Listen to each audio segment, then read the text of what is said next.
Здравствуйте. Тема сегодняшнего семинара по распространению и внедрению моего учения спасения гармоничного развития посредством восстановительного комплекса методы организации душой структуры духа и сознания. В данных методах будет рассмотрен принцип управления будущими событиями, где сначала мы фиксируем будущие события как структуру, воспринимаемую, например, на духовной основе, затем события переводятся в структуру сознания, то есть в логическую фазу в большей степени, а далее мы организовываем управление уже из души. И в процессе этого управления происходит как структура самовосстановления, то есть реализовывается норма здоровья в текущем времени, также реализовывается норма здоровья в будущих событиях, например, лично ваша норма, и плюс реализуется структура управления будущими событиями. При этом в данном методе, где именно душа организовывает структуру духа и сознания, рассматривается своеобразный принцип как бы перетекания информации, оптической информации души в область духа и в область сознания. И если, например, мы рассмотрим такой простой пример, как когда про человека говорят, что вот, например, душевный человек, и рассмотрим такой принцип, как одухотворенный человек, то, рассмотрев эти позиции с разных геометрических точек зрения, мы здесь обнаруживаем достаточно конкретное технологическое в плане применения, технологическое именно свойство сознания уметь с разных геометрических точек реализовывать разный тип управления. Например, если рассмотреть принцип одухотворенный человек, рассмотреть по отношению, например, к себе, как бы смотреть на себя извне, то понятие одухотворенное восприятие, внешнее восприятие, то есть вам надо настроиться на то, что вы смотрите на себя как будто бы с расстояния, предположим, 2,5 метра. И когда вы говорите одухотворенный человек, например, вы одухотворенный человек, то первым уровнем восприятия с той точки является уровень духа. То есть вы сначала видите, своеобразно похожую на пар восприятие информацию духа, рассеянную как бы микроуровнем, как бы маленькие частицы белого света, которые есть восприятие духа, но вне вас. Вы вот так воспринимаете дух. Если мы говорим душевный человек, то, рассмотрев в данном случае также извне, мы видим в первую очередь на том же оптическом уровне видим уровень души. То есть душа воспринимается как структура также уже близкая к духовным характеристикам в оптическом плане. И при этом мы используем для анализа всего лишь навсего слова. То есть слова одухотворенные и душевные. Когда мы рассмотрим картину в общем, то здесь получается, что понятие именно душевный человек – это понятие, когда можно посмотреть в большей степени извне. Хотя принято в бытовом сознании считать, что душа – это истекающая из. И когда мы, истекающая в действии причем, и когда мы, например, смотрим, где статус души, организовывающей тело, например, мы говорим о том, что в данный момент душа вот так-то организовала тело, то где она в данный момент находится, возникает вопрос. Естественно, рассмотрев тело как часть души, мы можем вполне сказать, что да, она в том числе находится в теле, но вот когда мы ставим задачу полного, например, нахождения души в теле, то есть мы говорим, вот в данный момент вся душа находится внутри физического тела, то тогда одухотворенный, вот в этой позиции, именно одухотворенный человек воспринимается как человек, где вы слышите внутри себя. Вот скажите слово одухотворенный мысленно и посмотрите, чем вы слышите и где. Тогда, когда вы это на уровне мышления воспринимаете, то одухотворенный вы слышите внутри себя. И когда вы анализируете, например, анализ, казалось бы, всего лишь навсего двух слов, с точки зрения места, ведь в данном именно лекционном материале я показываю место работы. Вот. И когда я говорю, что место – это то, что может быть зафиксировано словами, то в данном случае определение места – это как пример. То есть, что можно выбрать место, можно рассмотреть позицию на логической фазе сознания. А вот управление, по моему учению о спасении и гармоничном развитии, происходит прежде всего в структуре всеобщего спасения. И когда мы делаем анализ, где здесь структура именно внедрения учения, то она находится там, что я ранее уже объявлял, что в учении задачей является предотвращение возможной глобальной катастрофы, а то, что предотвращение возможной глобальной катастрофы именно как конструируется как задача, это значит смысл данного управления заключается в том, что задача решается.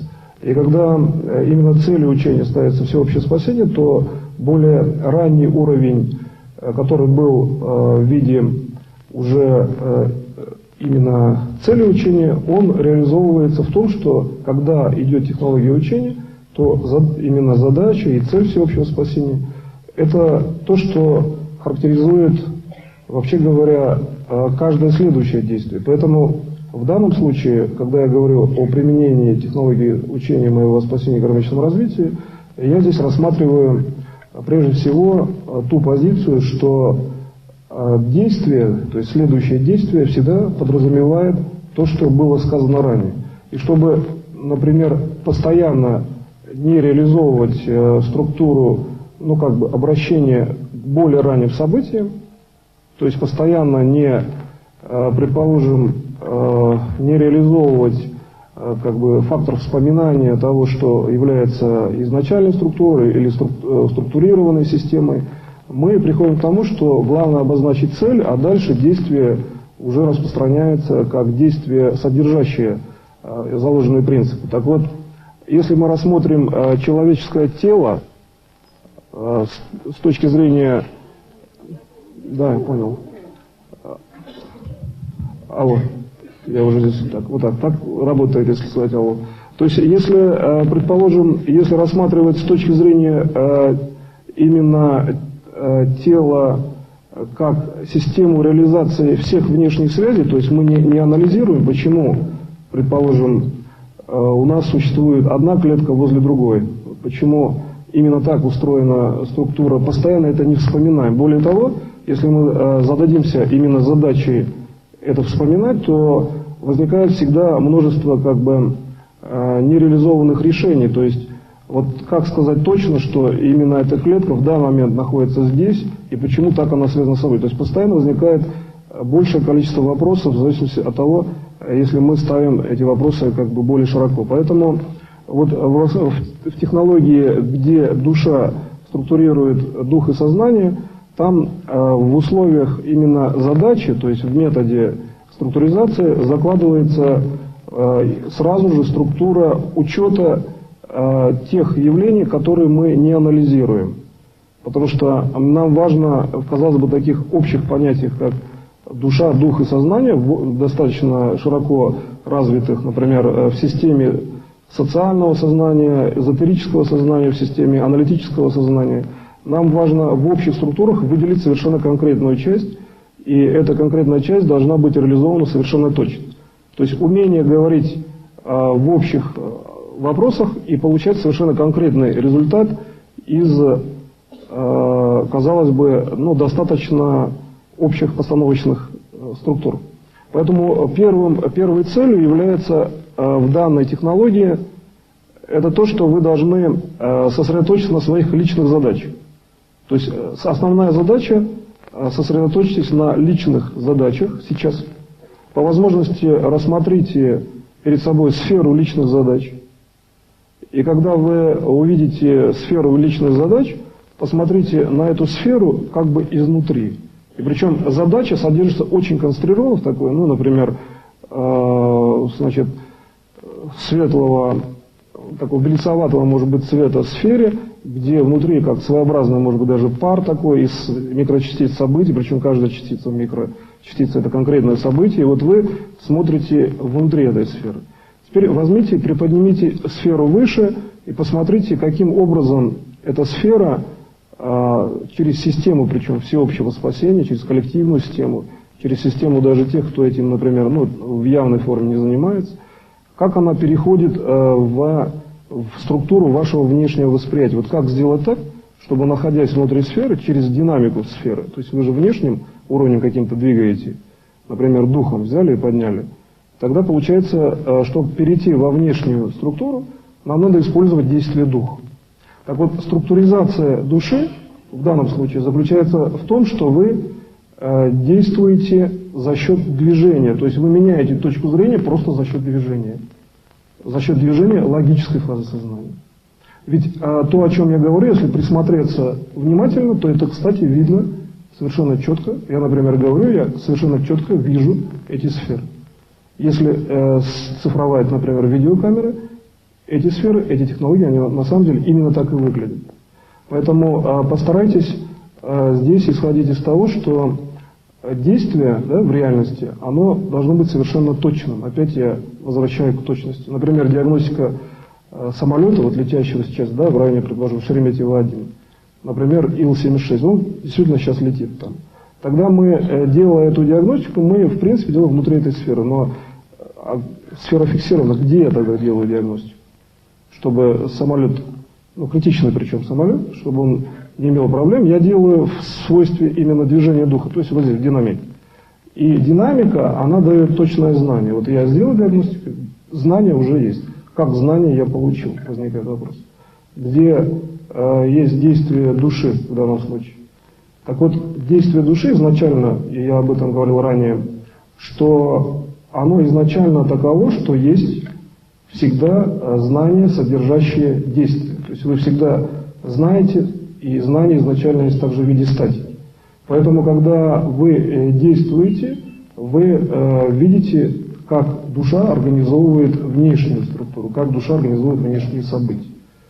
И поэтому все внешние события также структурно связаны с душой как таковой, изначально направлены, например, на то, что вы должны сделать управление по цели управления, а также на то, что душа всегда в себе имеет задачу в статике держать мир в гармоничном состоянии, то есть чтобы не было разрушений, чтобы вы могли сделать следующий шаг, например, чтобы существовала планета и так далее. Поэтому здесь наложение, например, действия, то есть когда вы начинаете действовать в плане управления на то, что вы работаете душой, наложение действия на статичную работу, причем душой, реализовывает логическую фазу сознания. То есть, если в бытовом, в логическом понимании, если есть действие в отношении статики, всегда можно сказать, что это есть действие, а не бездействие, то есть некое движение. И вот действие по отношению к статичному уровню дает именно фиксирующую логическую фазу сознания, то есть то, что мы конкретно выявляем. И когда вот я говорил про диагностику самолета, выявление происходило в логической фазе. Причем я же смотрел не на самолет, а обращался к залу. И даже к тем, кто будет потом эти материалы рассматривать, работать по видеокассете или по текстам. То есть поэтому задача управления в данном случае заключалась в том, чтобы было содействие, ваше действие. И когда вы сконцентрировались, в принципе, там на самом деле проблема, существовавшая в самолете, она расконцентрировалась. То есть мне достаточно было сказать, что самолет, но я же не говорил, что вот раньше я диагностировал самолет, и раньше это совпадало всегда, и вот поэтому давай сосредоточимся, и я скажу, где дефект. Я об этом не говорю. Тогда получается, что совместная концентрация моментально решает вопрос. То есть будущее в этом самолете становится устойчивым, он не разбивается. Поэтому, когда мы говорим о структуризации души, есть действие, и мы структурируем душу, в том числе свою, и также структурируем душой дух и сознание, где действие это есть, взаимо даже действие этих систем. И в том числе есть содействие, то есть внешнее действие. Действие активных, заинтересованных лиц, действие тех, кто это уже делает, но, может быть, не акцентирует на это внимание. Так вот, сосредоточив, выделив ростки чистого действия, направленного на всеобщее спасение, мы можем именно по моему учению о спасении и гармоничном развитии выделить такую структуру управления, которая бы была всегда действенной. Вот я использую слово действовать, действовать или применять действие, и пришел к слову действенно. То есть она действует всегда, эта система. Поэтому в цели, в точности управления основной целью является достигать действенности системы. В первую очередь, обязательно и всегда достигаются задачи всеобщего спасения. Поэтому отсюда, когда мы уже переходим дальше к тому, что я сказал, работа в прогностической фазе, прежде всего надо выделить, что прогностика – это построение реальности. И исходя из этого мы можем это построение делать таким, которое бы сейчас оно, ну как пластилин мягкое, то есть оно варьируется. Ведь про самолет я сказал, отслеживая фрагмент уже будущих событий. И когда эта вариабельная система существует, надо к ней приблизиться в лучшем варианте. То есть, когда вы делаете прогностику, вы все время своим придвижением своего сознания к прогностической фазе, если фаза находится в области духа, вы все время улучшаете структуру. Если фаза прогностическая, то есть реальная система событий, находится в области души, то вы фактически улучшаете статику уже известных событий. То есть душе известны будущие события. Дух – это динамичная система в данном случае. Поэтому, когда вы работаете через сознание, то есть я беру и говорю, что сознание в данном случае это первый инструмент. Когда душа и дух – это системы, которые строят пространство вашего действия. Поэтому здесь, когда вы сейчас будете практиковать, то есть строить структуру будущих событий, я сейчас дам структуру будущих событий на следующие сначала 3 месяца. То есть это будет, соответственно, так как сейчас декабрь 2002, соответственно, плюс добавьте 3 месяца, и получится, что мы сначала работаем с этим интервалом. Затем будет технология такая, что я дам далее, еще интервал 2 месяцев, будет 5 месяцев. Вы прорабатываете потом еще 2 месяца самостоятельно. И дальше уже, во-первых, уже в следующий раз я скажу, каким образом можно проработать другую часть. При этом я скажу таким образом, что сейчас часть управления я дам, то есть, например, как проработать год вперед, да? Или, предположим, 10 лет в управлении, то если мы рассматриваем, предположим, миллиард лет, да, то технологически, вы просто здесь должны обратить внимание, что технологически разницы принципиально нет. С каким массивом информации вы работаете? Вы же в плане управления ставите все время одну и ту же задачу, всеобщее спасение. То есть исходите из концентрированной точки своего логического сознания.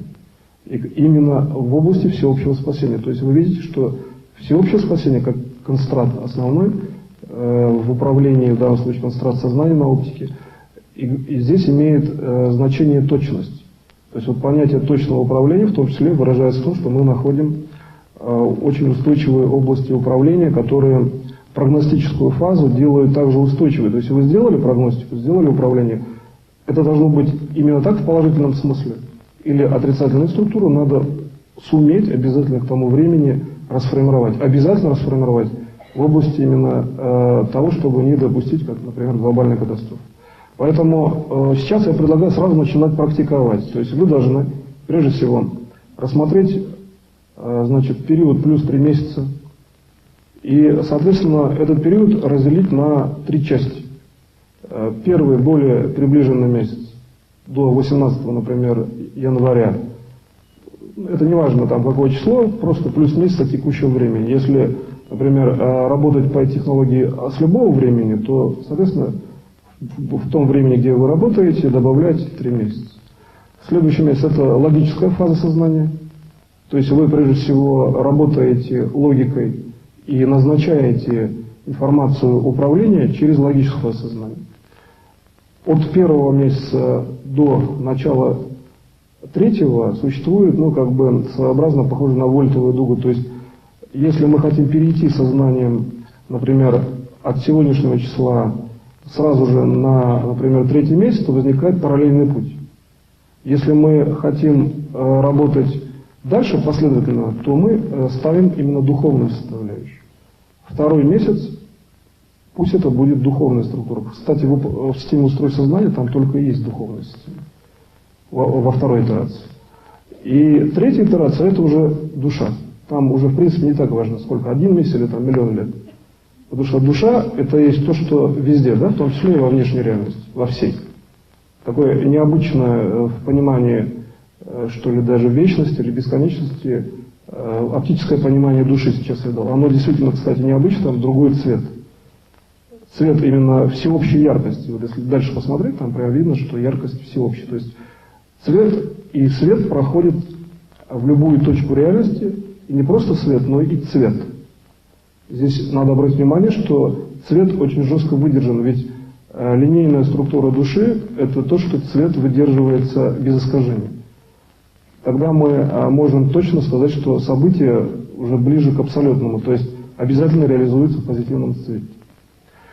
И тогда, выстроив, например, 3 блока, ту сферу, которая у вас перед вами была, возможно, вы добавите туда что-то еще в личных планах, возьмите и как бы прокатите по 3 этим блокам. Просто берете перед собой как бы шарик и выкатываете. Ведь то, что душа, все-таки мы зафиксировали пока вместе то, что является управлением душой.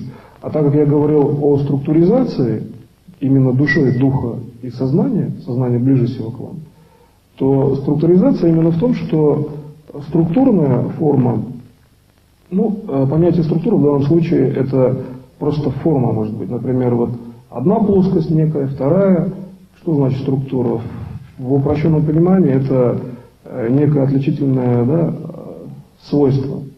В более простом понимании, нам не важно какое понимание, например, выберем более простое, это отличная форма. Первые 2 блока, они конечные. Тот блок, который относится к душе, он, имея конечную форму, воспринимается как бесконечный. То есть на логике мы, его ставим конечным, но восприятие видит его как бесконечную величину. И, кстати, вот этот принцип организации души организует именно здоровое тело. То есть, если, например, на этой позиции понаходиться, вот просто прослушать эти фразы несколько раз, то увидите, как идет регенерация физического тела. Причем не только ваша, но и куда попадает свет вашего мышления. А так как вы работаете через всеобщее спасение, значит это на всех. Возникает вопрос тогда, как все получают каждый свое. Так вот, бесконечный статус души, он дает каждому конкретное конечное действие. И вот, исходя из этого действия, перед нами начинает раскрываться мир событий. То есть сейчас мы входим в мир следующих событий. Предположим, передо мной находится, предположим, тот же стакан, например, есть сразу же информация, самая приближенная цветовая, потом основная задача – это всеобщее спасение, где сейчас вы являетесь самыми активными участниками, потому что я создаю эту информацию, вообще этот семинар впервые опять именно в плане всеобщего спасения, и именно сейчас, то есть я, например, не подготавливал, не расписывал план, мне важна самая главная концентрация всеобщего спасения в данный момент. И вот я вижу, где максимальная концентрация, и так ставлю слова. То есть, в общем-то, очень просто, кстати. Поэтому рассказывать тоже на самом деле просто. Передавать такую информацию, просто главное сосредоточиться на задаче всеобщего спасения и все. Тогда все достаточно спокойно, никаких проблем, вы спокойно рассказываете и просто ставите слова по задаче. Все время одну и ту же задачу выполняете. И поэтому я, кстати, начал сегодняшний семинар именно в спокойном варианте, в плане того, что изначально поставленная задача – это есть спокойствие, именно всеобщего спасения. Так вот, само слово «спокойствие», если его приподнять в виде сферы ваших задач, выше над этими 3 пластами, приподнимаем это слово «спокойствие», олицетворяем, то есть делаем, что ваши задачи решенные – это и есть фрагмент спокойствия, то есть сфера висит выше, пласты перед вами. И начинаем просто наблюдать, отсвечивать эту сферу на структуру следующего месяца, будущего, плюс 1 месяц и так далее. 3-й месяц – это душа, которая формирует этот месяц. То мы видим, что события начинают строиться внутри этих систем, причем достаточно сначала известным образом, как я начал исходить от своего личного восприятия на физическом уровне. Вы можете исходить не обязательно из этого, можно просто ставить прогностическую задачу и ее решать. Например, научные задачи решаются больше не в плане приближенного уровня, а наоборот решаются больше в области пространства мышления, то есть в отдаленной фазе. Потому что именно оттуда, там, где бесконечная душа. И именно здесь, кстати, можно посмотреть, как формируется пространство мышления. Бесконечная душа создает, структурирует конкретную форму мысли. Мысль реализовывает события. Задавшись вопросом, почему вот человек конкретно куда-то конкретно идет, можно рассмотреть очень жесткую систему взаимосвязи, что он действует совершенно сознательно в любой системе действия.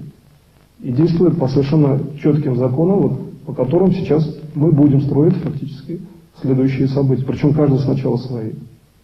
И вот начали мы фактически уже строить, я специально не акцентировал на этом внимание, потому что все равно вы уже строите так или иначе. И поэтому я сейчас к этому пришел, ну, через последовательность определенных фраз, что чтобы строить технологично, то есть поставить будущее событие в управляющий статус и при этом обеспечить статус всеобщего спасения, надо все-таки обратиться к конкретике. Сначала, в данном случае, в глобальном все-таки понимании, вот, например, в газете «Вариант управления прогноз», в газете фонда, я даю как раз то, что через структуру всеобщего спасения где-то конкретно показываю акцепторы на определенные конкретные точки, которые на самом деле действуют в локальных смыслах уже дальше по конкретным именно событиям людей, причем каждого человека. Поэтому надо сосредоточиться на том, что ваше действие действует все равно на то, что вы действуете на оптимизацию, улучшение событий на самом деле каждого человека, потому что статус улучшения должен быть правильным везде. И при этом при абсолютной свободе воли каждого человека. То есть вы не должны, например, ставить прерогативы только лично ваша задача. Здесь важно уметь найти свой путь именно в общей свободе. И так как эта технология именно так она построена, она все равно по-другому и не будет происходить. Поэтому работайте спокойно. Когда вы уже начинаете видеть, как дух спускается на события, вот я пришел к тому, что в оптической фазе я начинаю показывать, что идет именно, это видно, причем как он спускается, идет спускание, такой вот именно спуск, выглядит как спуск духа на логической фазе событий, на фазу сознания. И возникает принцип фактически одухотворения, то есть вы фактически одухотворяете события, то есть придаете им духовные характеристики. Когда вы одухотворяете, вы видите, что управление становится легче, более динамичным, то есть система следующего месяца становится более управляемой, то есть она становится подвижной. В первом случае это были жесткие, может быть, даже не выявленные системы. Но изначально при выявлении всегда надо стремиться к самым лучшим факторам выявления. Вот посмотрите на свои будущие события через структуру макрорегулирования. Ну, в данном случае можно посмотреть на то, чтобы не было взрыва в центре Нью-Йорк, где-нибудь на 4 января 2003 года. Мы можем только лишь на одном управлении, то есть взяли, расфиксировали взрыв, рассредоточили, сделали управление, что его нет. Вот сделали все, сейчас его нет.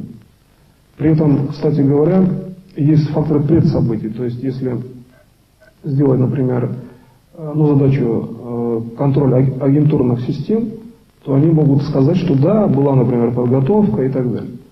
Имейте в виду, что мы сейчас работаем с реальными событиями, но тем не менее этого взрыва не происходит. Поэтому, расфиксировав одну задачу, то есть нет взрыва, мы получаем полную свободу действий в интервале месяца, то есть, причем с обязательным положительным статусом. Получается, цель управления – это одновременный механизм. И вот здесь, кстати, обратите внимание, душа, дух и сознание – это единая структурная среда. То есть они объединяются как бы в общем волевом признаке на уровне где-то даже действия сердца. И вот идет такой определенный как бы жесткий сигнал, что да, зафиксировано, путь свободен, теперь можно там, на самом деле, хоть миллион лет развиваться на уровне одной позитивной структуры. То есть если она будет, конечно, зафиксирована, то есть правильно технологически обработана, эта оптика, например, выделена, и точно все знают, как теперь управлять там следующий миллион лет. Поэтому, выделив даже один частный точный уровень управления, можно его сделать постоянным. Здесь надо на это обратить особое внимание.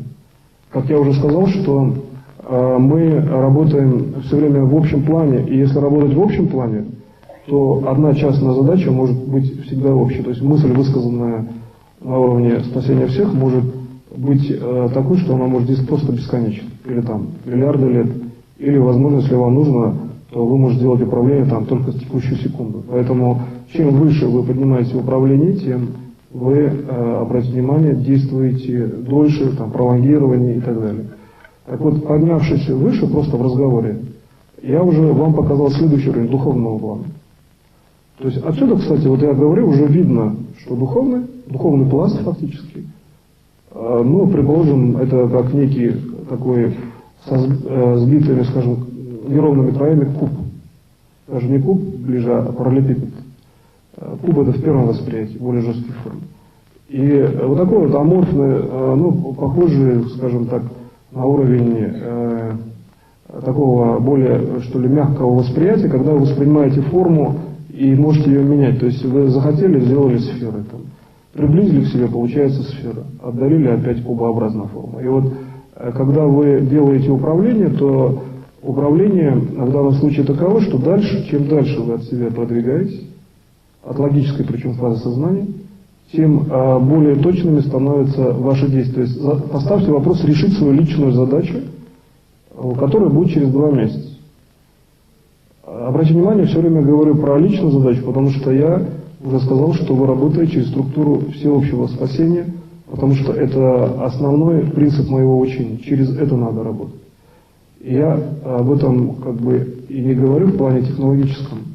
Это уже известная величина. Поэтому, когда вы делаете решение частной задачи, поднимитесь еще выше. И вот здесь, когда вы поднимаетесь еще выше, вы, ну, причем можно вдоль тела двигаться, кстати, вот от сердца вверх, на уровне восприятия. И когда вы поднимаетесь выше, вы видите уже, что следующий, 3-й месяц душой благоприятно для вас, он уже построен. Так вот, возвращаясь с 3-го месяца во 2-й, посмотрите 2-й месяц с точки зрения опять того, чтобы не было там каких-то, возможно, глобальных катастрофических явлений. Посмотрите, например, на город, предположим, если брать территорию вообще, например, там земного шара, или брать всю внешнюю реальность, просто всю внешнюю, и потом перевести в управление, но только на один город. Ну, какая разница? Вы же управляете оптикой, какая вам разница, где развести события в плане нормы? Взяли как бы весь спектр, который заметили, сфокусировали в одну точку, и в одной точке взяли и расфокусировали. Вы же управляющий. И поэтому сначала смотрите земной шар, потом всю реальность, посмотрели, какие точки, стянули, там же можно стягивать, даже не линейная оптика. В плане вот не как в физическом сознании, это оптика, которая подвергается управлению. Здесь даже не применим принцип нелинейности, здесь, скорее всего, применим принцип управляемой оптики.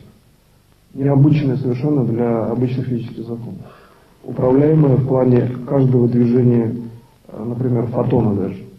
Поэтому сделали проекцию сначала в одну точку, и теперь поработали каждый лично над выявлением того места, которое нуждается в том, что через это место, как только вы реструктурировали отрицательный фактор событий, все, глобальной катастрофы точно не происходит.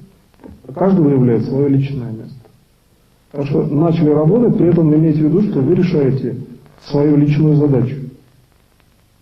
Все время об этом помните. И начали работать. Я поработаю вместе с вами.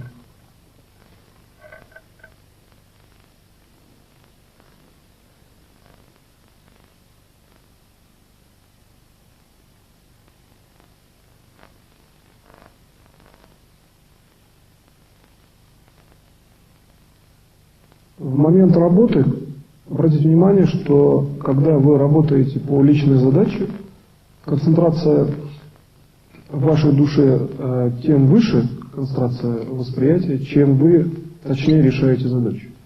Таким образом, вы переходите на видение собственной души, уже это 3-й месяц, то есть вы видите ее задачи. И когда вы видите задачи души и свои собственные, которые в действии, вы на уровне духа можете решить гораздо быстрее вопрос управления. То есть ведь у души, созданной Создателем, есть свои задачи. Следовательно, когда вы решаете свои частные задачи, текущие, выработанные на логической фазе, то что делается душой, вы можете вполне объединить как бы в общем световом импульсе. Умение распоряжаться импульсами в одной цели. Действуя только одну, что ли, выбирая составляющую и действуя только лишь на уровне, ну, предположим, там, внутреннего покоя. То есть достаточно выработать в этом случае структуру просто внутреннего покоя, и вы можете вполне заниматься управлением, просто-навсего переводя мысли в плане реализации даже структуры событий, например, в спектре всеобщего спасения. Ну, да, столь длинная фраза, она выражается в том, что просто-навсего надо любую задачу уметь подводить к задаче, значит, всеобщего спасения. Поэтому я специально сказал там, например, одну длинную фразу, а потом взял, сказал короче, казалось бы, одно и то же действие, но через секунду управление совсем другое. Первое шло через структуру души и духа, второе только через логику. А почему, например, когда идет управление через душу и дух, то получается длиннее, да и логически даже точнее, потому что часто управление душой должно быть совершенно точным. Вот если вы задумаетесь над тем, какую часть речи вы говорите на логической фазе знания, а какую часть душой, что есть в вашей речи признак присутствия в вашей душе, ну как бы в большей степени или просто души. Ведь мы исходим из того, что вы как комплексная личность можете работать любой системой, которую захотите, в области вашего восприятия. Мы же работаем через восприятие. Поэтому обратите внимание, что когда вы работаете на уровне пролонгированных событий, чтобы в будущем было все хорошо, вы больше фиксируете отдаленный уровень как бы от себя, да? Накладываете на внутреннем уровне, и сигнал идет больше от отдаленного уровня, части, там, где как раз работа души. Но сигнал же приходит обратно в вашу душу.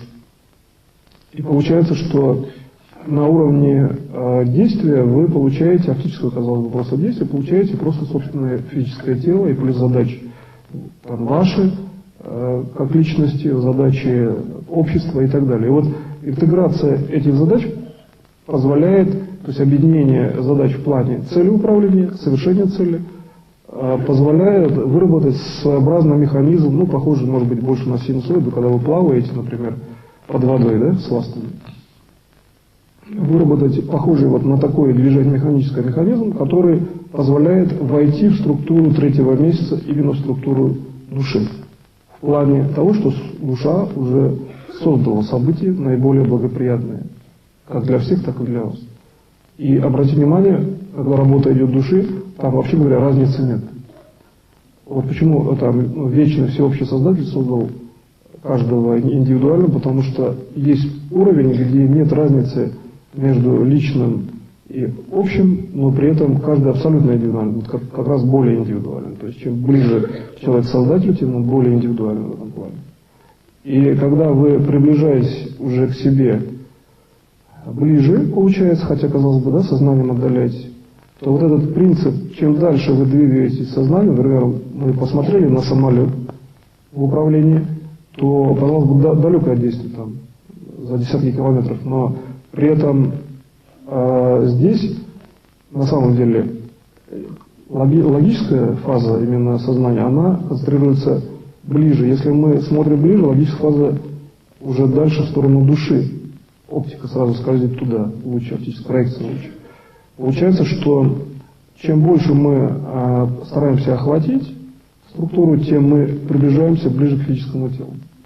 Так вот, если исходить логически просто из тех наблюдений, которые сейчас мы проанализировали, получается, что тело, физическое тело, это концентрация, вообще говоря, всех явлений. И тогда абсолютно понятно, что да, можно взять, войти в клетку и увидеть любое явление. И вот поэтому в одну клетку просто. И поэтому получается, что если, например, движение, ваши мысли, движение, то, которое вы делаете, и причем оно должно быть именно, как вот я, например, рассказал, похожее, на движение, например, дельфина, да, именно в воде, если, то вы переходите от механического действия, которое получено от анализа, например, фиксируете оптику, которая движется по синусоиде, и этот оптический как отрезок, получается, попадает в структуру вашей души. Но как только вы попадаете в структуру души, вы уже там все знаете. Сразу видны самые лучшие события. Их, в принципе, там, кстати, даже подтягивать не надо. То есть они очень хороши, они вас устраивают, они для вас благоприятны максимально. И это при первом уровне. Чуть позже, там, через какое-то мгновение, как только духовная фаза начинает наплывать, уже начинается вариабельность. То есть начинаются какие-то оптические изменения, то есть события начинают как-то меняться, а в логической фазе вы вообще начинаете размышлять, а вот что вы делали здесь и вообще что вы увидели, да, то есть все, что самое лучшее уже было, вы начинаете при анализе на это влиять. И вот почему изначально, предположим, исходить просто из задачи следования так, как делает Создатель, то изначально Создатель все создал идеально на самом деле. То есть чуть дальше, вот мы чуть-чуть дальше продвинулись, вообще все хорошо, идеально. Стоит только начинать работать по управлению. И здесь, кстати, очень четко видно, почему от каждого зависит следующий фактор развития реальности. Сразу идет влияние на оптику, как на частную, так и на общую. А оптика — это конкретные мысли, конкретные дела, конкретное состояние здоровья. И поэтому здесь, прежде чем переходить уже к уровню, собственно говоря, самой души, потому что ведь я сейчас говорил о том, что мы входим в состояние души, входим в структуру души. Так вот, переход к уровню самой души — это то, что следует в логике объединить, то есть ближе, в пласте, который в следующий месяц. Суметь объединить, что в душе на самом деле мы имеем практически как фактор всеобщности, так и фактор совершенно конкретной частной системы. То есть, рассмотрев тело, то есть конкретную клетку как часть души, мы вполне можем видеть, что эта конкретная клетка — это тоже есть состояние души.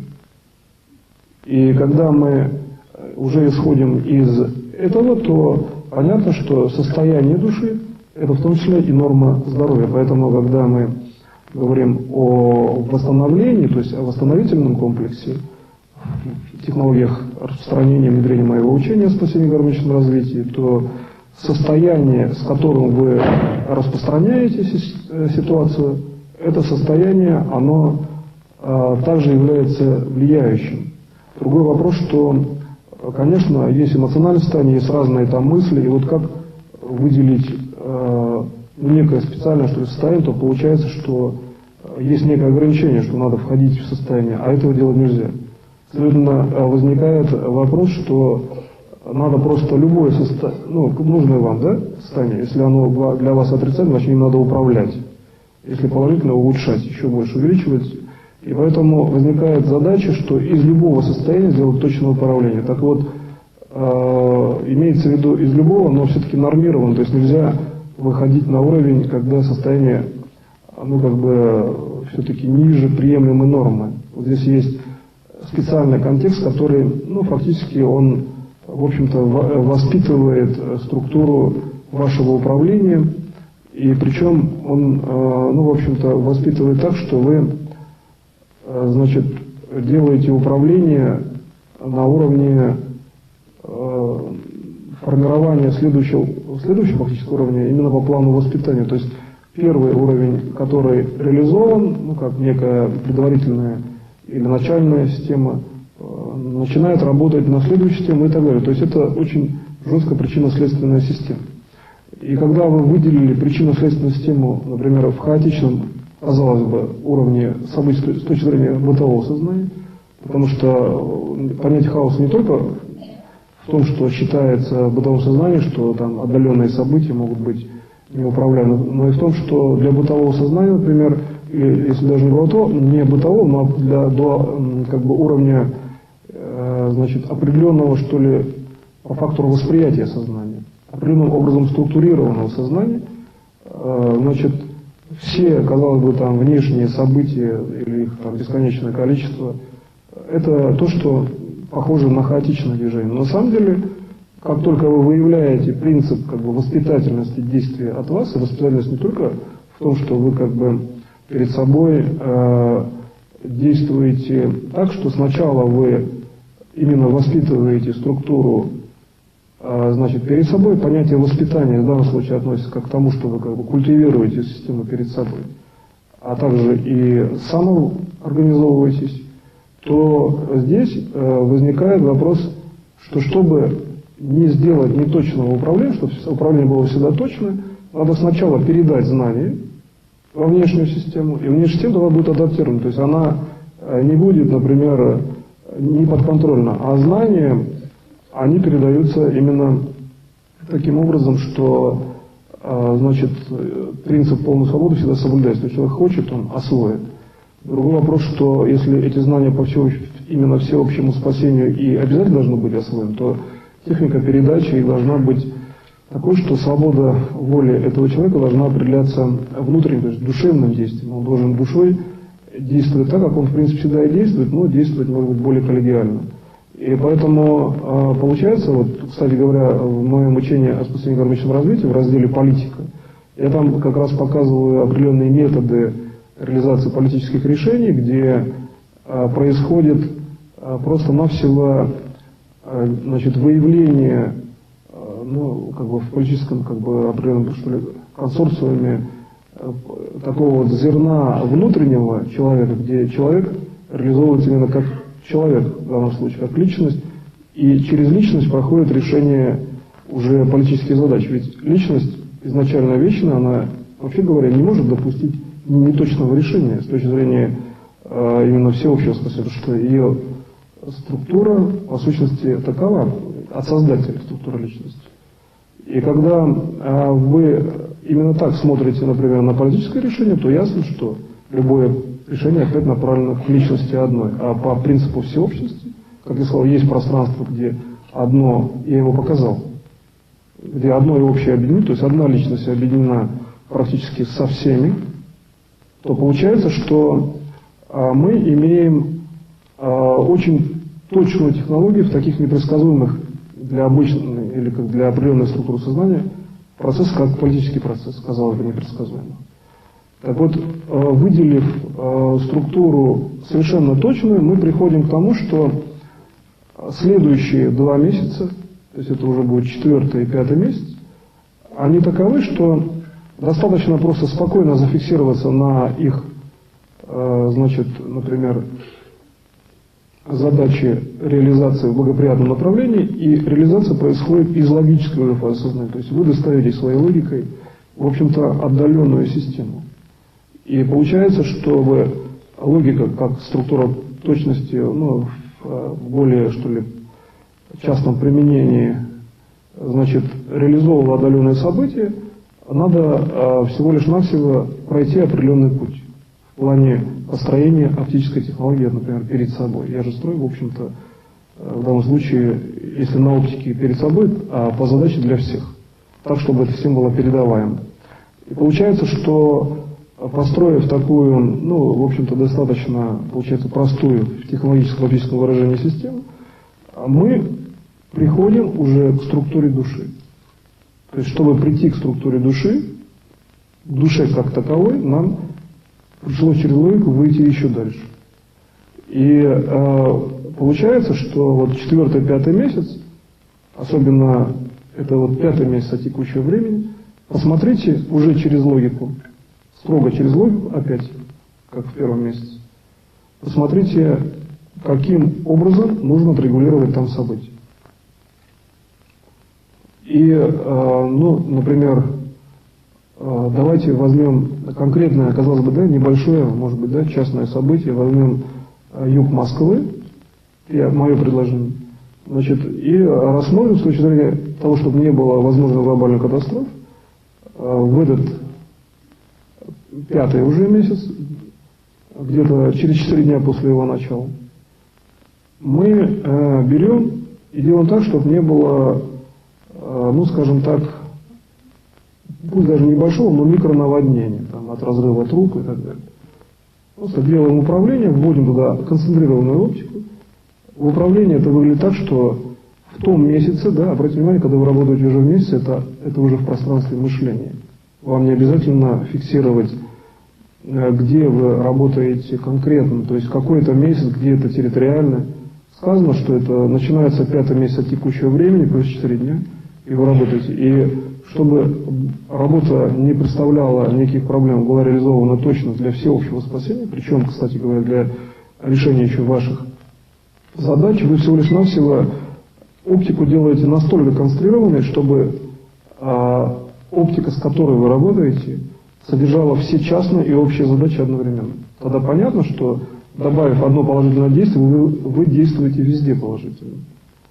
И вот когда вы уже переходите к себе, вы видите, что реализация ваших собственных задач, то есть реализация физического тела, это всего лишь навсего просмотреть как бы линию событий просто в виде определенной, что ли, координатной оси.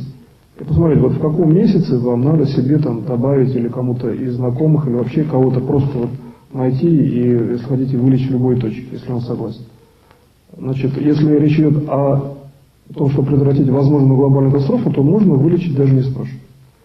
Но по большому счету, в конечном итоге, речь идет о том, что постепенно довести знания, например, о полной системе самовосстановления, знания о том, что необходимо уметь делать пролонгированное управление до всех, эти знания необходимо довести. Здесь задача такова, что вы начинаете делать управление уже таким образом, что вот, если возвратиться к 4-му месяцу, то вы видите, что 4-й месяц содержит практически, в общем-то, конкретное, уже расформированное событие, но чтобы закрепить в сознании у людей, посмотреть, как будет распространяться технология, и скоррелировать, например, улучшить, убыстрить систему распространения, можно увидеть самостоятельно, каким образом происходило расформирование событий, например, в 4-м месяце, и где конкретно это событие.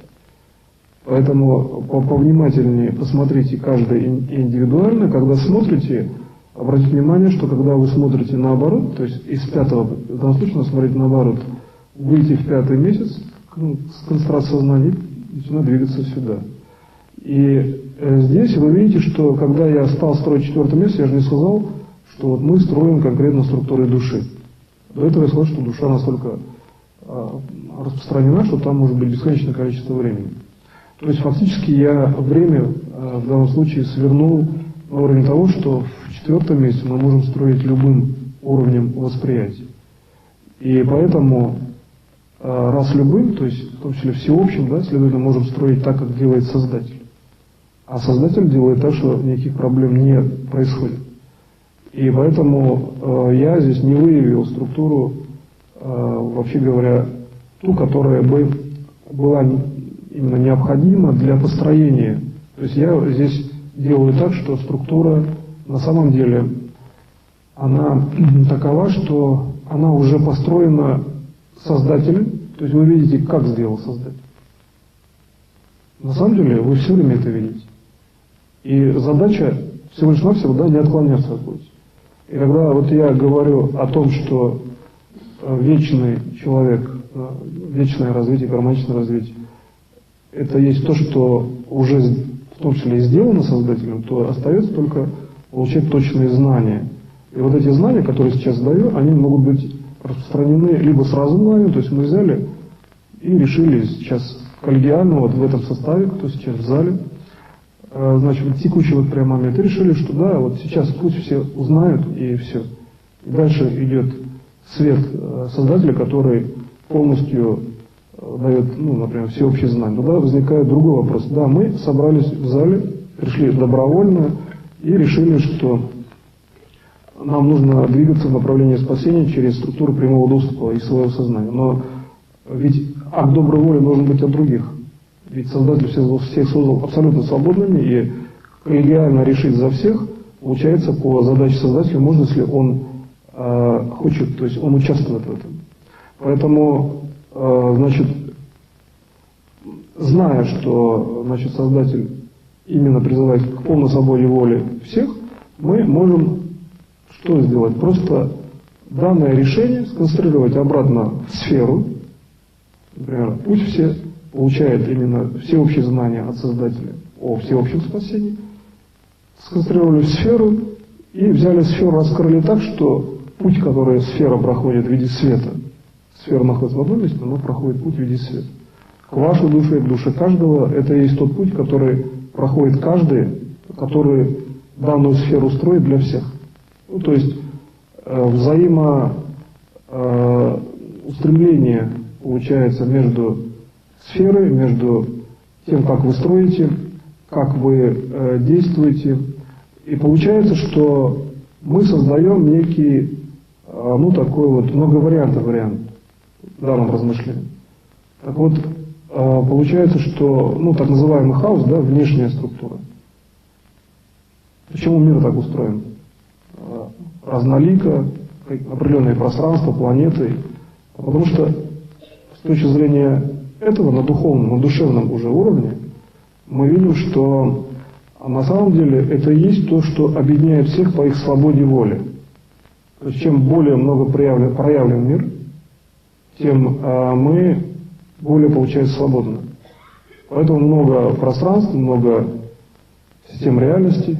И, кстати говоря, из, например, тех данных, что мы говорим, предположим, о ситуации именно то, что можно создавать своим сознанием, можно создавать материю, то, рассмотрев вот просто на уровне, например, спектрографического анализа по распространению оптической волны от живой материи и от, например, так называемого, предположим, там, от кремния, да, то можно видеть, что в спектрографии, то есть когда мы смотрим спектр, который можно, скажем, функционально описать и получить функцию в действии прикладном, очень конкретном. Например, свет отразился от кремния, отразился от ДНК или от гена.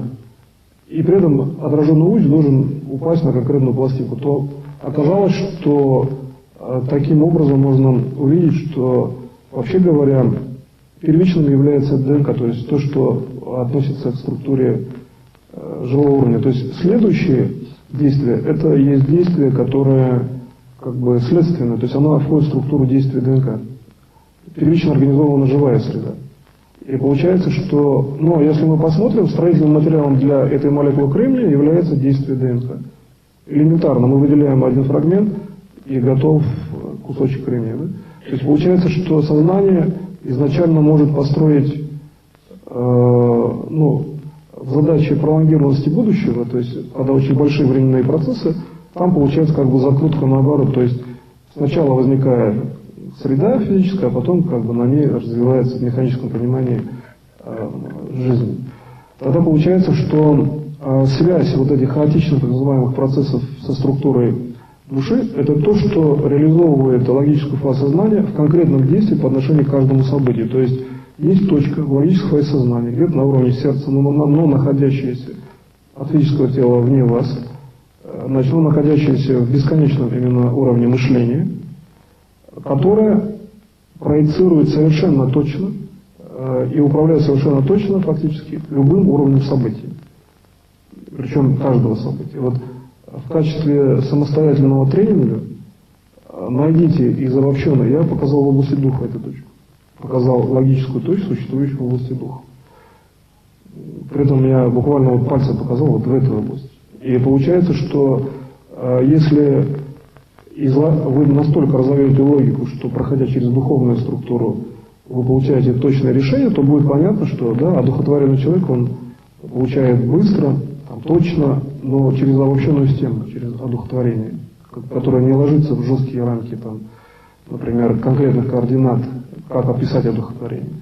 И поэтому, когда я, например, говорю о том, что я описываю систему через общие понятия, то здесь надо обязательно выявлять лично свое, но точное. То есть задача управления заключается в том, чтобы в общих понятиях следует только лишь задача, на самом деле, всеобщего спасения и вечного гармоничного развития. Уметь все время осуществлять точное действие. Таким образом, мы приходим к тому, что надо строить 6-7 месяц, где вы имеете уже подготовленный аппарат. При этом я сейчас говорю о том, что мы работаем совершенно с конкретным уровнем реальности. У меня все время идет работа только с конкретным уровнем реальности. То есть это не например, просто вариант размышлений, как я сказал про самолет, диагностика действительно так. Или какой-то элемент реальности, он действительно такой есть. То есть работать надо с реальностью, а не с тем, что мы, например, хотим подготовиться к работе с реальностью. Тогда это будет совсем другая задача. И поэтому можно, например, очень долго учиться подготовиться, работать с каким-то элементом, но чтобы научиться работать с этим элементом, надо или столько времени, или больше. Или часто, на самом деле, часто гораздо меньше. Часто это вообще мгновенное, в общем-то, в понимании времени величина. Ведь если мы работаем с реальностью, мы работаем по задачам создателя, и тогда нет особых проблем. То, что надо, мы осваиваем быстро. Надо каждому человеку решить собственный вопрос по самоуправлению, да, например, норма здоровья, надо это делать или быстро, или если это долго, то почему так происходит, для чего вам нужно анализировать постоянно один и тот же процесс, зачем? То есть ответьте на эти вопросы, если вы на них отвечаете быстро, вы, кстати, можете убедиться, что достаточно быстро саморегенерируетесь тогда. И когда возникает вопрос, как сделать, чтобы человек, имеющий много разных, там, например, стрессовых ситуаций, каких-то ситуаций, которые требуют решения, как сделать так, чтобы он вечно развивался. То есть он, получается, в деятельности был всегда здоров.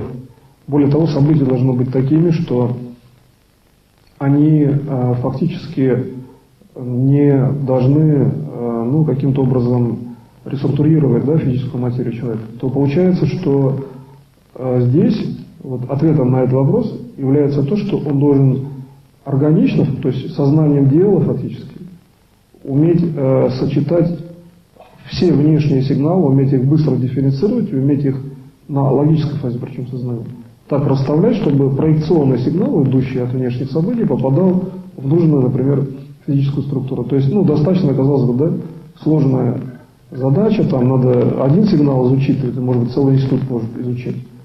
А задача одного человека уметь в комплексе все это делать и освоить. Поэтому самым простым вариантом в данной задаче является вариант, опять же, следующего действия на всеобщее спасение. И поэтому вот по моему учению о спасении и гармоническом развитии я признак действия и вообще само действие рассматриваю именно как структуру распространения технологии учения не только, например, там, на уровень восприятия людьми, но и на уровень сразу действия во спасение, например, там, на растительный мир, животные, на то, чтобы не было каких-то даже локальных катастроф. То есть это на самом деле управление реальностью. И поэтому, рассмотрев, просто оставив задачу рассмотреть 8-й месяц. И не просто рассмотреть, а рассмотреть, сразу понять, что это надо, сразу его сделать благоприятным для всех. В первую очередь смотрите, чем дальше отдаляетесь, тем точнее смотрите на себя, на свои личные события. От текущего времени 8-й месяц, поэтому постарайтесь выделить его, сначала выявив там себя. Принцип выделения 8-го месяца вы выявляете самого себя. Когда вы выявили себя, то посмотрите, еще вопрос, как выявлять. Просто на всего, такой был внешний вопрос в виде информации. Это значит, что вы рассматриваете эту задачу и там находите точку, где вы находитесь, начинаете распаковывать события вокруг себя. Пока распаковывать не надо, потому что ведь в данном случае выявление себя это и есть то, что обеспечивает полный спектр положительных событий. То есть вы в любом случае там есть. И поэтому выявление, на самом деле, это для логики здесь это не сложная задача. Логика, которая перед вами, вы-то там все равно есть. Поэтому что значит выявить? Это значит просто навсего посмотреть на себя, да? Я могу посмотреть, например, на палец, и значит я уже там четко знаю о благоприятном уровне событий.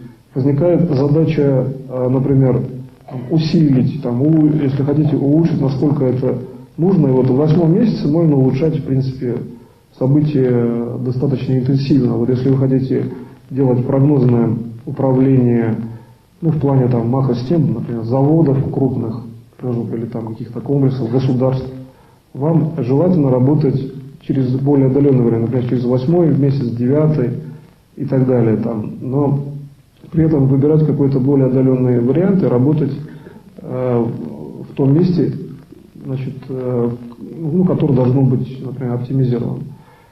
А далее, если вы посмотрите на 9 месяц от текущего времени, то надо задуматься над тем, что, например, рассмотрев там биологические процессы, беременность длится по нормам 9 месяцев, то получается, что вот, рост человека с точки зрения взаимодействия с внешней реальностью, в плане там, выхода из состояния плода, получается, что этот уровень, он где-то существует, да, в коллективном сознании, что вот есть, например, 9 месяцев беременности человека, то возникает задача следующая. Если в коллективном уровне сознания есть какая-то информация, связанная с каким-то, там, например, биологическим, то есть нормированным циклом, то данная информация – это то, что есть встречное по отношению к человеку, то есть из будущего сигнал сюда, к сердцу. То есть вы видите, что это жесткая информация, причем касающаяся конкретно самого человека, направленная на его вечное развитие, и получается, что она именно так выглядит. Да? Ну, если просто вот взять и задаться просто тем, что мы должны сделать анализ этой ситуации. Вот мы развивались, двигались месяц за месяц, и вдруг пришли к тому, что такое и существует. Следовательно, раз мы сюда пришли и восприняли сигнал, то это и есть то, что означает устойчивое будущее. Восприятие человека всегда, рождение детей, развитие вот, бесконечности, это всегда благоприятная структура. Все, что связано с развитием, с увлечением, с тем, что люди начинают осваивать, например, другие миры, начинают в большем количестве, даже вот в количественном варианте, реализовываться хотя бы на планете Земля, это на самом деле положительная очень информация. Давайте доведем ее до того, что если, например, людей очень много, то концентрация оптическая такова, что она просто вытесняет за счет большого количества все негативные процессы, то есть ядерное оружие уже тогда, глобальное уничтожение и вообще любое оружие не существует, потому что действительно, что если мы рассмотрим процесс, что каждый активно участвует в том, чтобы этого не было, в принципе, на самом деле так и в социальном плане получится. Получается, большее количество людей – это всегда лучше. И вот если мы увеличиваем свечение из этой структуры уже к нам, то есть по отношению к сердцу, мы видим, что душа построена фактически так же, как построен человек. То есть душа, которая рассмотрена нами из этой позиции, как бы через 9 месяц, это есть то, что и представляет в плане вот как бы проекции внутреннего восприятия, представляет человек. То есть, если мы хотим задуматься над тем, как работает механизм души, то мы должны прежде всего посмотреть, какие, например, задачи у души в данный момент. Задача всеобщего спасения, чтобы не было глобальной катастрофы. Это первая, на самом деле, задача. И постарайтесь сейчас вот в управлении выявить, что вот, найдя эту задачу именно всеобщего спасения в душе, в конкретном месте души причем, найдите механизм реализации по отношению, опять же, к своей задаче. То есть ведь как только вы реализуете задачу, то в принципе вы сделаете управление бесконечным. То есть сейчас начинаете работать. И при этом, когда вы работаете, постарайтесь сделать так, чтобы ваша личная задача реализовалась как можно больше и как можно интенсивнее. То есть старайтесь сделать так, чтобы интенсивность реализации, то есть вы работаете над своей личной задачей. И постарайтесь, чтобы задача реализовалась быстрее. А я поработаю вместе с вами. По сути текущего управления задача заключается в том, что, используя на самом деле огромные ресурсы души, то есть имея возможность наблюдать факты, например, там, самовосстановления, полной регенерации, управления на расстоянии, диагностического какого-то действия души, например, диагностики техники, спасения, причем глобальных каких систем типа ядерных станций. Видя такие возможности души, задача все-таки заключается в том, как эти фактически силовые характеристики суметь сделать подконтрольными и суметь сделать управляемыми с точки зрения текущих логических задач. Поэтому я неоднократно обращаю внимание на то, что задачи вашей души, как задачи личности, могут быть рассмотрены вами, учтены в плане реализации, рассматривая вашу душу как независимую, причем, систему, да, в плане мироустройства. То есть душа имеет право сама регулировать структуру управления и фактически одновременно решив на уровне внутреннего согласия с душой. Вот почему важно душевное согласие, есть такой принцип. Внутренний душевный покой, когда вы в гармонии со своей душой. Мы на уровне вот этого внутреннего согласия можем вполне реализовать и вечное тело, и бесконечное развитие, и вообще говоря, то, что цивилизация будет развиваться так, что постепенно или иногда сразу, если это надо, люди будут осваивать именно технологии работы душой фактически. Когда душа, созданная Создателем для вечного развития и вечной жизни, в том числе физического тела, дает управление бесконечного типа. То есть бесконечно, когда следующий каждый элемент воспроизводится, и при этом предшествующий элемент, он на самом деле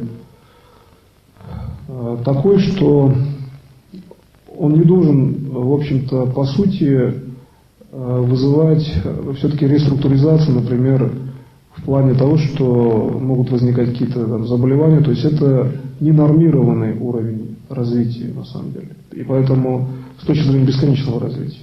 В задачах бесконечного развития мы должны ставить вопрос именно реально, не то, что мы говорим, да, хорошо бы развиваться, но в данном случае все-таки я говорю, что мы работаем только с реальностью. Задача бесконечного развития, уже сейчас иметь механизмы, например, полной саморегенерации в текущее время, уже сейчас надо делать так, чтобы многовариантные системы событий будущих были практически полностью подконтрольны. Так вот, здесь возникает уже элемент 10-го месяца. И, кстати, в сознании человека есть такой принцип, да, как в десятку, то есть точно. Получается, что вот этот принцип 10-го, так скажем, месяца, он заключается в том, что 10, да, 1-0, если мы переворачиваем, например, 0 перед десяткой, в нумерологической системе сознания, то свет, идущий, например, от числа 0, следующий 1, потом 0, он, в общем-то, не зафиксирован ведь, да? Бесконечность света, потому что он идет от нуля. Но когда он переворачивается сюда, например, 0,1, казалось бы, ближе к себе, да? Но мы не можем создать отрицательность, мы не можем в данном случае в сознании, нумерологических систем оптического фазы сознания, здесь не создаем отрицательной линии событий. То есть там нет движения сюда, в плане уменьшения, что ли, концентрации. Если, предположим, вперед мы развиваемся и у нас какой-то ресурс, да, используется, то есть посмотрели на оптический элемент света, мы как-то посмотрели где-то по какие-то координатные системы, казалось бы, затратили какую-то энергию, так называемую, или что-то увидели в оптике, какие-то движения происходят, мы видим и, вообще говоря, можем сказать, что да, вот здесь из-за этого действия оптика стала менее светящейся, куда-то рассеялось свечение. Так вот, на 10-м месяце свечение практически в рассеивании оно не фиксируется, что оно как постоянно концентрировано. Обратите внимание, просто понаблюдайте за 10-м месяцем на текущее время.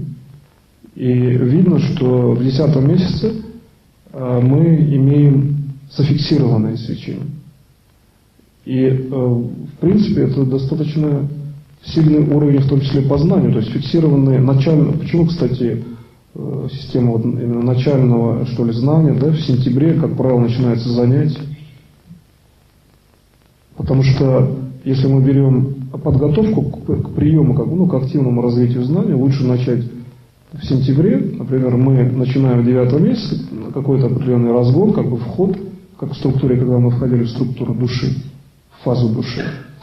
Осуществляется определенный вход, и мы получаем в 10 месяце наиболее уже сильный импульс для знания, там, заклада знаний приложен по программе следующего года.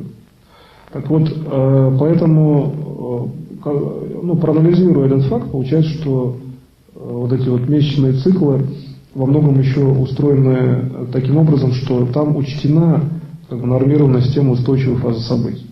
И если мы переходим на структуру анализа, то есть нашли мы в окружающих явлениях какой-то один признак, который говорит о том, что мы, в общем-то, развиваемся нормированно, то есть мы знаем законы по определенным уровням, что ли, просто обычной практики, то получается, что 11 месяц – это, кстати, уже то, что мы можем изменить. Почему я сказал, что 9 месяц в данном случае, я сказал, что это сентябрь.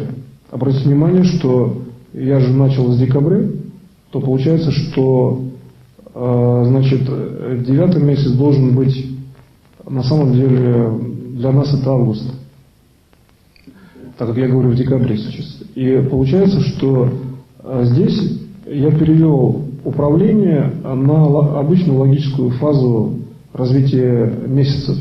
И вот когда я эту фазу управления перевел, я сделал так, что там, где осуществлен перевод без слов в область мышления, я просто как заархивировал всю систему знаний, которая вот получена сегодня конкретно. Все, что получено, я взял, как получил архив за счет просто сдвиговой системы пластов. Именно один уровень передвинулся в другой, потому что существует и там 9, или там 10 месяцев, 10 месяц это октябрь, да? Но в то же время там сентябрь, наоборот, в нашей системе это, наоборот, начало знаний.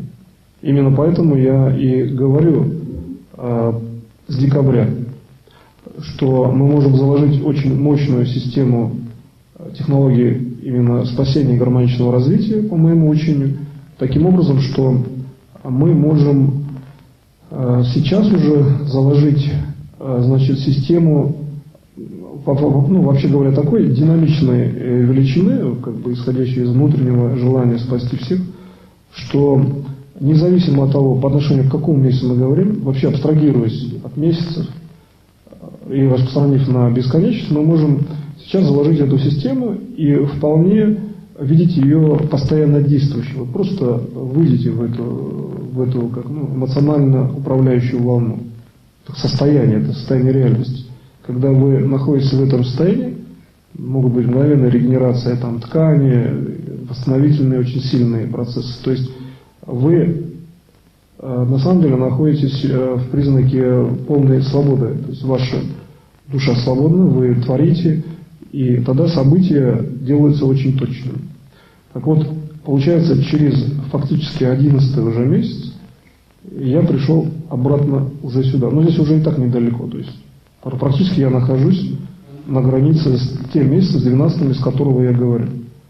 И здесь открывается принцип полной свободы, что ваше управление душой, ваше управление от души, именно от души, например, там праздники, поэтому встреча Нового года, и поэтому управление от души – это то, что получается даже по статусу, да, праздника поздравление должно быть от души. А как в данном случае вы смотрите на эту ситуацию? Прокручиваете год вперед все, например, да, нормально, делаете управление, и идет управление от души для всех. Да, я зафиксировал сейчас точку, что мы можем иметь и на самом деле так и бесконечное управление. Нам какая разница, вы сделаете вперед 10 лет или там 25 лет. Просто сейчас сделаете управление такое, посмотрите на 25 лет вперед. И при этом просто модель перенесите управление сразу туда, которую сейчас я вам рассказал.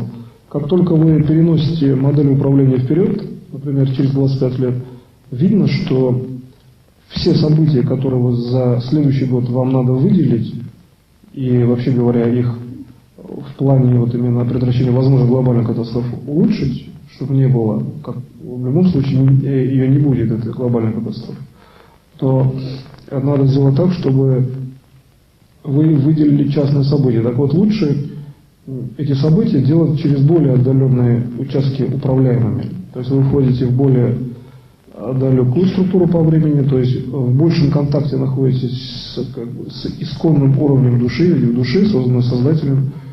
Понятие времени как таковое, оно отсутствует, для создателя же времени нет, и вы просто работаете через структуру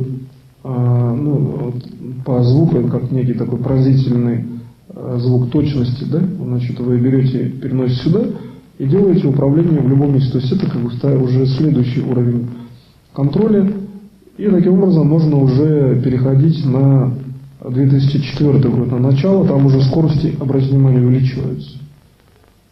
Как только вы переходите на управление почасно, причем по вашим собственным задачам уже в данном случае, где задача всеобщего спасения уже включена, вы видите, что дальше на самом деле проще. Просто технологически вопрос заключается в том, значит, зачем в той или иной величине делать какое-то длительное управление. А если вы выявили спектр событий, там, лично ваш или по глобальной безопасности, такой, что вам нужно выделить, например, достаточное время для того, чтобы нормировать какую-то систему перед собой в будущем, то вот здесь, конечно, надо работать больше. То есть почему все-таки полезно работать на отдаленную перспективу, потому что где-то, если вы выявляете, у вас же много времени, на самом деле, вы можете каждый день добавлять, вообще говоря, просто обычный конструкционный материал в том, чтобы события выровнять. То же самое относится, кстати, к элементам восстановления здоровья. Если вы рассматриваете, что где-то вам нужно сделать восстановление у себя, например, давайте начните сейчас с себя.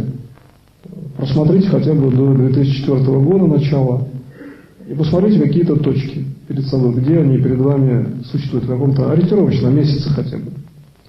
Там 2003 год или 2004 начало.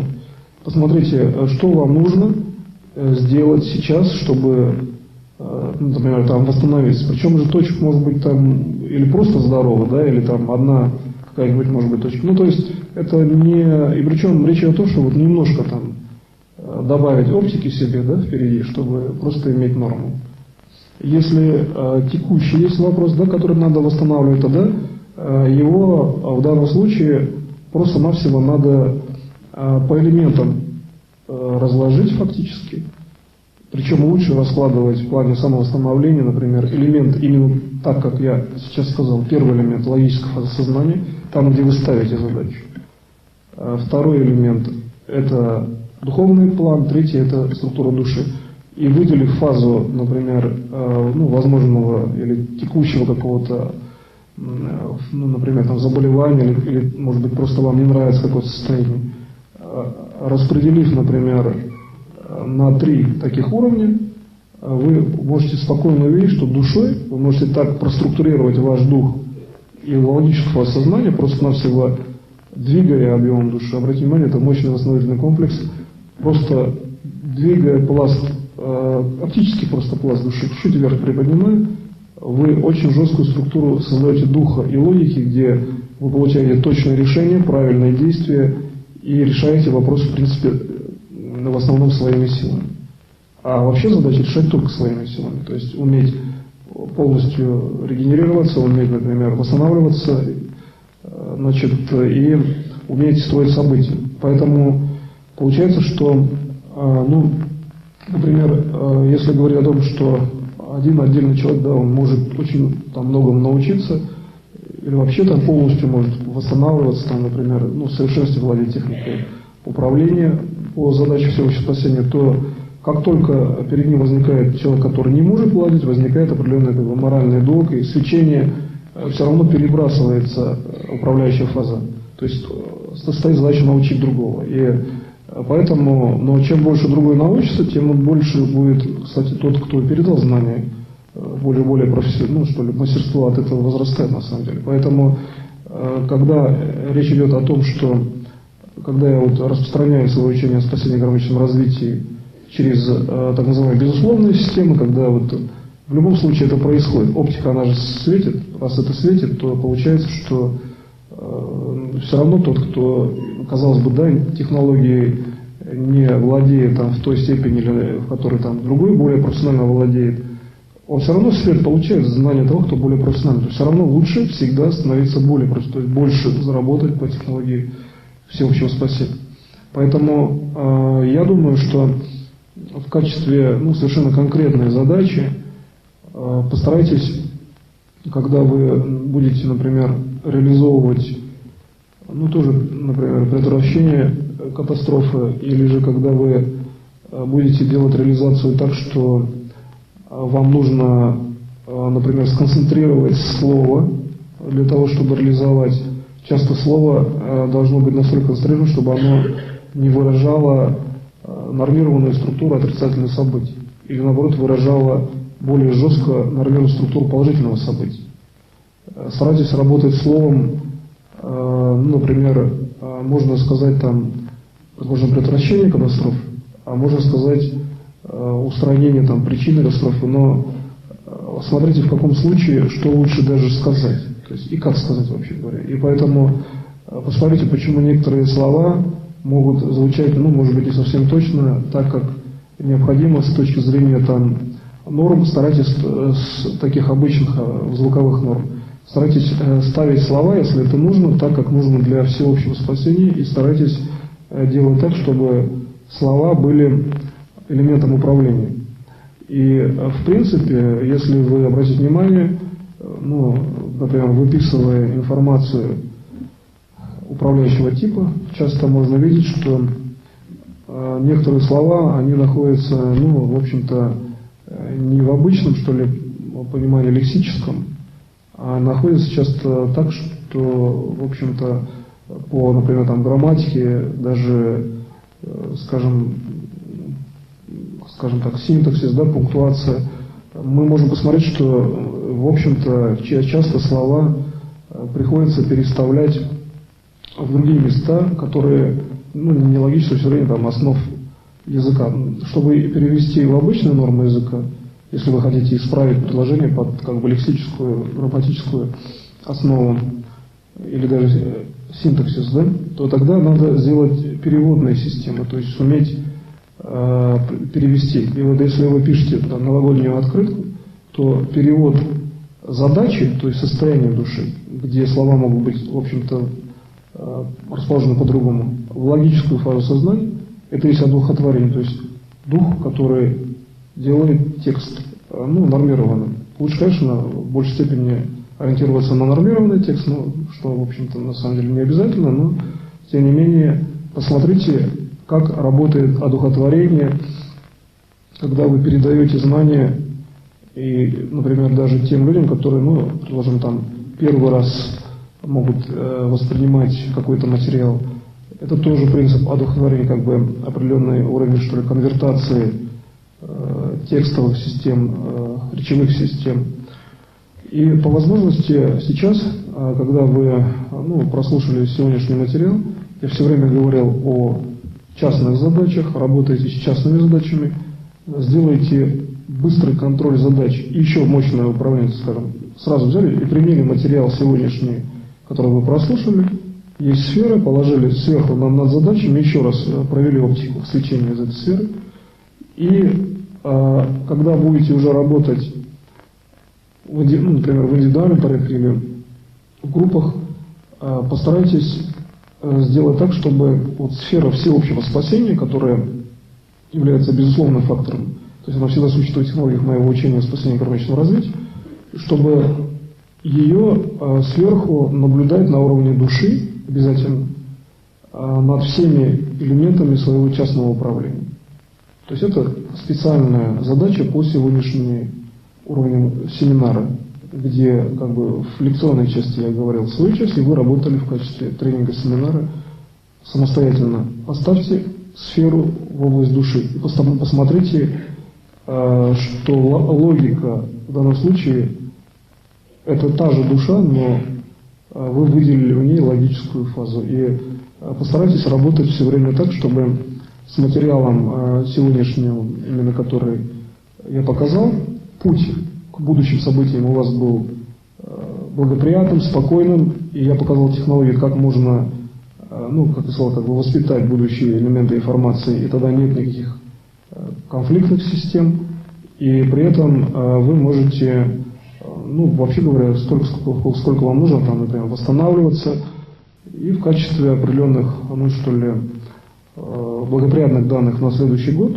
постарайтесь, или там до 2004 уже даже года, постарайтесь проработать следующие, например, 12 или 14 месяцев с точки зрения этой технологии.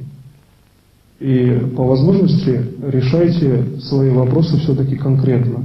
И задача, ведь всеобщее спасение в том, что когда вы через 14 месяцев, например, себя нормально чувствуете, и у вас нормальные события, следовательно, да, точно Земля не уничтожена. То есть имейте в виду, что за вашей личной практикой каждого стоит уже фактически реализованное спасение, по крайней мере, до того уровня, где вы себя, в благоприятном имеете состояние. Так что лучше, конечно, вообще просто бесконечно будущее работать и постоянно заниматься тем, что ваше событие благоприятно. На этом я сегодняшний семинар заканчиваю. Спасибо за внимание.